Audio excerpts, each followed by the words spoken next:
ಜೋಳ ಜೊತೆಗೆ ರಾಗಿ ಹಾಕಿ ತುಂಡಿಗೆ ಜೋಳ ಹಾಕಿದ್ದು ಬಿದ್ದ ರಾಗಿ ಎಲ್ಲ ಉಟ್ಕೊಂಡೈತೆ ಜೊತೆಯ. ಇವಾಗ ನಮಗೆ ಜೋಳ ವಾಣಿಜ್ಯ ಬೆಳೆಯಾಗಿ ಉಳ್ಕೊಂಡಿದೆ. ರಾಗಿ ಮನೆಗೆ ತಿನ್ನೋಕ್ಕಾಗ್ತೈತೆ. ಜೋಳ ಕೊಯ್ಯುವಾಗ ರಾಗಿಗೆ ಡ್ಯಾಮೇಜ್ ಮಾಡ್ದಂಗೆ ಕುಯ್ಕೊಂಡ್ರೆ ಫುಲ್ಲು ಎರಡು ಮಿಶ್ರ ಬೆಳೆ ಆದಂಗೆ ಆಗೋಯ್ತಿಗಿದು. ಇಲ್ಲೂ ಹಾಕಿದ್ದೀವಿ, ಅಲ್ಲೂ ಹಾಕಿದ್ವಿ, ಆ ಕಡೆಗೂ ಹಾಕಿದ್ವಿ. ಇದೆಲ್ಲ ಬೇರೆಯವ್ರ ಜಾಗ, ಈ ಕಡೆದು ಮಾತ್ರ ನಮ್ಮ ಜಾಗ. ಆಮೇಲೆ ಜೋಳದಲ್ಲಿ 2 ಥರ ಜೋಳಗಳಿವು.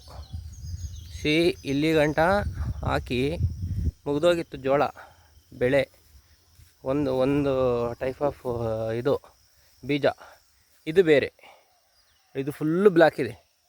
ಇದಿನ್ನೂ ಒಡೆ ಆಗಿಲ್ಲ. ಇದೆಲ್ಲ ಒಡೆ ಆಗೋಗಿದೆ.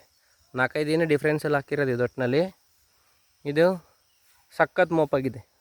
ಜೋಳ ಅಂದರೆ ಒಳ್ಳೆ ಸಖತ್ ಕಲರ್ ಮತ್ತು ಹೆವಿ ಗಟ್ಟಿಯಾಗಿದೆ.